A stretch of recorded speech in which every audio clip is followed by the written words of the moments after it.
Hello, beautiful, and welcome back to another episode of Beautiful I Am Colored.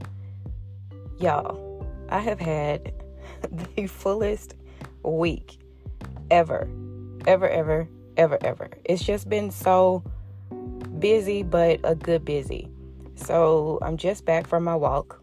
Y'all know I do that. It's my meditation combined time so I can have a channel. But all throughout this week, I have been cataloging the things that I've been thankful for. And so I have a very lengthy list this week of shout outs and thank yous. And in the shout outs and thank yous, I think erects my topic for today, which is titled Be Prepared.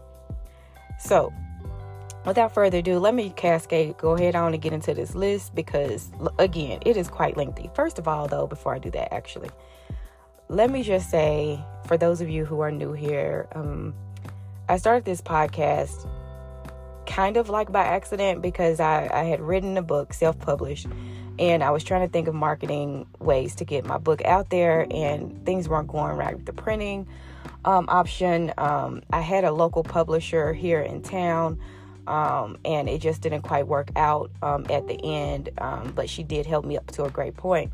And so in my thinking through things, I was like, oh, well, I could just introduce my book through this podcast. And a year and a half, going on 2 years later, here I am still here, talking to you each week with occasional breaks in between. And I say that to just encourage you to listen in and tune in each week. If you hear something that touches your soul, or hey, wow, this really resonates with me, I would encourage you to share. And I'm going to start asking you all to help me share even more as I'm trying to grow my different platforms. So I appreciate that. Appreciate all the new listeners as well. And okay, let me jump into these shout outs and thank yous. Okay, so shout outs and thank yous is a time on my podcast, or a segment of my podcast, where I shout out a person, place, thing, or idea. Sometimes multiple person, places, things, and ideas. And just to show the sign of gratitude and to be grateful for everything, like the things that really touch you and bless you.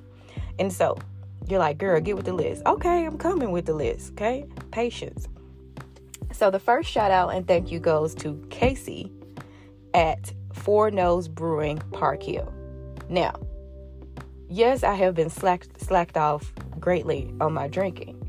However, I do love a craft beer, especially as we go into fall months. And I have been wanting to have more options in my neighborhood because we don't really have a lot of amenities that are walkable. So I can't walk to, I'm a corner store. We just don't have amenities right now that are, how can I say, easily walkable. You can walk, but they're not easily walkable, meaning like a block or two up the street, with the exception of my rec center, of course, which I love. Anyway, the reason why I'm shouting out Casey is because, so they're brand new here in our neighborhood, and they had their opening, saying that their sign up saying that they were open now. And so Marlon and I was working with him one afternoon, and I was like, let's go up here. Let's, it's the middle of the week, but let's do something different. Let's go up here and see what they're talking about. So we pull up to the spot, and it's a sign on the door talking about they closed for a reset, and that to try again tomorrow. So of course I was disappointed because both Marlon and I were really excited to try this new place out. But lo and behold, I'm walking back to the truck. I'm telling Marlon, I'm waving Marlon down because we had driven separately. So I waved Marlon down. I'm like, they closed, and behind me, I hear, ma'am. And so I turned around, and it was Casey. Casey coming out the brewery saying, I'm so sorry, ma'am, that we're closed today. We had our soft opening and needed to reset some things. But are you in the neighborhood? And so we had a little short conversation. But one of the things that Casey did was he gave Marlon and I each 2 tokens for free beers next time we came. Which, here's the reason why Casey gets a shout out. One, you didn't have to flag me down and come out of the Four Nose and say, here, ma'am. Not only that, you didn't have to have a conversation with me. You didn't have to give me tokens for free beers. And in a world today where customer service, excellence in customer service is lacking so greatly, I really, really appreciated him. Not only that, we went back the next day and of course provided a bountiful gratuity to the staff since we were offered the free beers. But we saw Casey again, who stopped once again to talk to us, and it was just refreshing to have that. So if anyone knows Casey at Four Nose Brewing, Park Hill, please tell him that Evelyn shouted him out on her podcast, Beautiful Lime Color. Okay, next. I'm thankful for brunch and new friendships. You want to know why? Because I met a new friend who is new in town. I met her at an event, and we're going to go to brunch, which I'm going to leave here very shortly today to go get dressed and ready to eat some good food and build some good relationships and friendships, new friendships. Also this week, y'all, I don't know if I've told y'all about how grateful I am for coffee. I'm grateful for the people who grow the plants to make coffee, the people who pick it, the people who test it, all across the world, all across this land. I'm so grateful for coffee because it's just quite a ritual for me, right? But this week, y'all, I ran out of my Nespresso pods. I didn't order them on time. And for some reason, we didn't have any beans in the house, and we didn't have any ground coffee in the house. So your sis was on the struggle. But guess what? I got to shout out another local spot in my community. Now, let me say, this place has come a long way, because at first, to me, their coffee wasn't really that good. Like, I could barely drink it. But I was, really needing some coffee this morning. I said, let me just go give them a try, because I'm seeing more and more cars up there. The coffee dandelion shop here in Northeast Park Hill, I got 2 cortadas, one for me, one for Marlon. Baby, whoo, that thing hit the spot. And then they had the nerve to have a pumpkin scone. God has been good to me this week, y'all. He really, really has. The other shout out I have goes out to Congresswoman Johanna Hayes from Connecticut's 5th District. She was the keynote speaker at a local event here that I attend usually on an annual basis. And it was the CBWPA annual luncheon. And this lady, former National Teacher of the Year, now Congresswoman, her story and the encouraging words that she spoke from the podium, just, oh my God. I don't want to lie to you and say I did not shed a half of a tear, because I did. Like, my left tear duct was, getting a little bit misty, because she really, like, the things that she said, just talking about, like, really hard work and going after what you see that may not be quite what you need it to be, but you are the person and the agent of change, and going after it and attacking it. And no matter where you come from, because she has a very unique background and story. Some of which is similar to mine. So I encourage you to look up Johanna Hayes, Congresswoman of Connecticut's 5th District. Check into her story. She was a phenomenal speaker, and I'm so grateful that she took the time out of her busy schedule to come to Denver, Colorado to speak to the Black women at the luncheon, as well as all attendees, not just Black women. I had a great time. And finally, earlier this week, I had the privilege of watching a short documentary. It was only 30 minutes long, about Marva Collins. I'm actually going to link the YouTube 30-minute clip for you, because there was a movie that was made about Marva Collins, but I think hearing the person in their own words is much more impactful and beneficial than seeing it in a movie sometimes.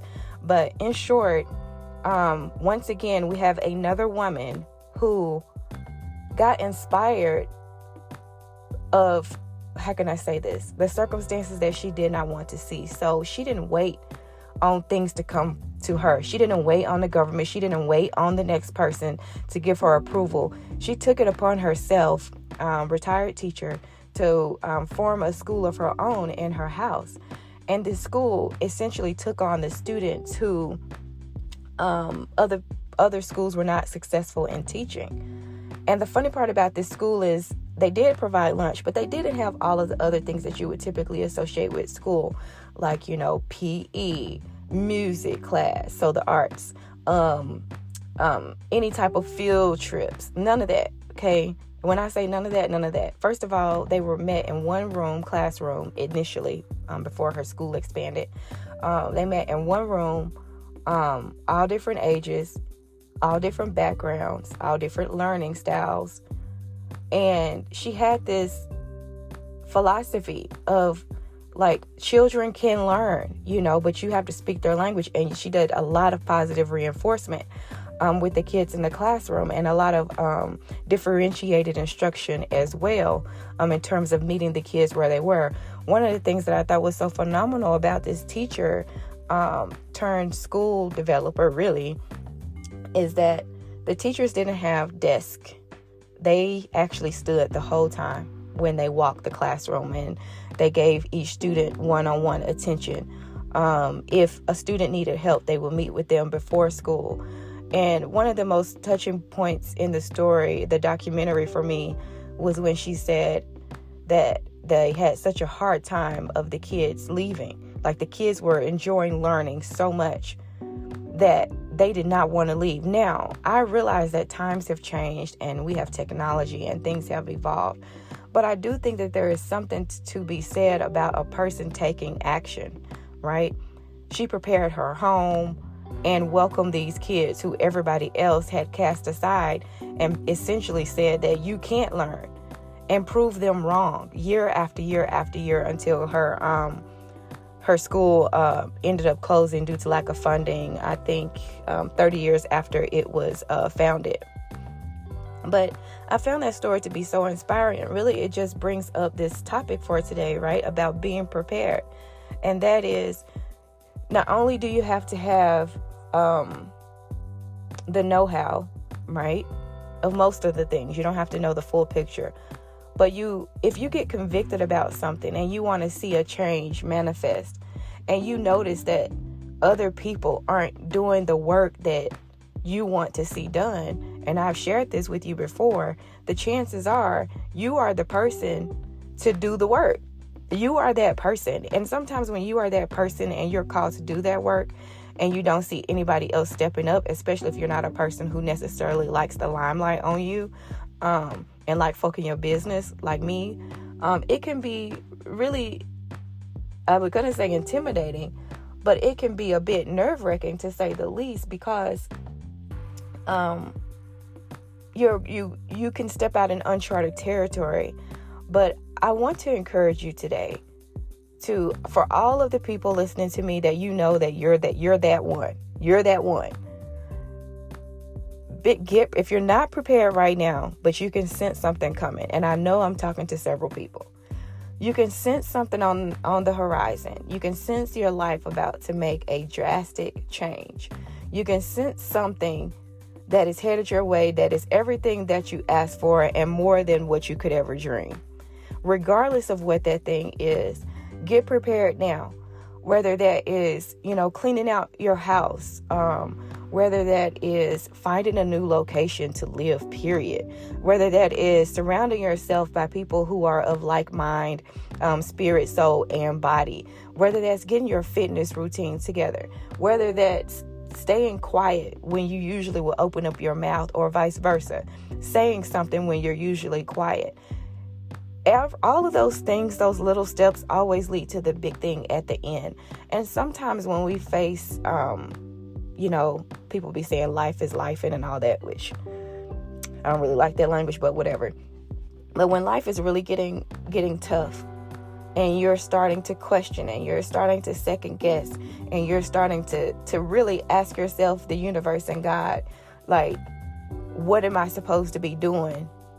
A lot of the times we know what we're supposed to be doing. Sometimes we don't. And I realize that there are people who are at the beginning stages of figuring that out. And that's okay. But for those of you who you already know, it's already been told to you. Your first mind has already led you to the place you are today. Sometimes it's just that extra leap that needs to take place. That extra leap to the action. You need to take that next action step in order to make things go. The other piece I wanted to share with you in terms of being prepared is to have yourself, let me rephrase that, is to make it a point and be intentional about observing the things that are coming your way, because I don't know about you all, but the things that have been coming to me lately have been packaged in a way that I didn't necessarily perceive them to be packaged. In other words, I thought they were going to show up from this person, or buy this place or buy this time of that thing, and it doesn't show up like that. And so sometimes that can catch us off guard in terms of purpose and what we're being drawn to, and what is wanting us to be drawn to it or them. And so be open to it. Be open to the little nuances. Be open to hearing your first mind and acting on what your first mind says, even if you don't understand it in that very moment. It is so critical, and it is so key for where we're headed. And I say we're because each and every week, I not only talk to you. As I talk to you, I talk to myself. I'm ministering to myself. And so with that, I'm going to get ready to close so that I can get in and get ready for brunch. But I want to just say to each and every listener, I'm so thankful as always for you. I hope if there's any one piece that I have said today that blessed you, please feel free to share this podcast or share my book. For those of you who have a copy of my book, feel free to share it, spread the word. And I am just so looking forward to what's coming in this next season of life. And so on that, I want to say thank you again. Have a great week. And above all else, remember, the future you is waiting on you. Until next week.